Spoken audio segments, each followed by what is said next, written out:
When it comes to vehicle parts, plastics play a big role. Think headlights, B-pillars, C-pillars, and taillights. But can we polish them? Absolutely. Enter the Nano, a fantastic tool for the job. Let's take a closer look at this headlight. It's got some serious defects. So we're pairing up with a blue wool pad, our DA coarse compound, to tackle it head on.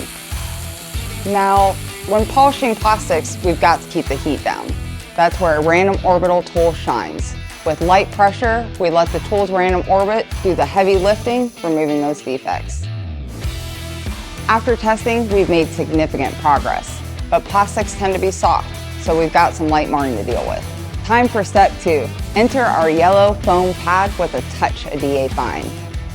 A quick pass with DA Fine on the yellow foam pad and boom, we cleared up most of the marring from the cutting step. This specific headlight is looking pretty good. Starting with the blue wool pad and DA coarse, then finishing up with DA Fine on the yellow foam pad, we've achieved impressive results. For pillars, the Uno Pure combo works wonders, offering excellent defect removal and a clear finish.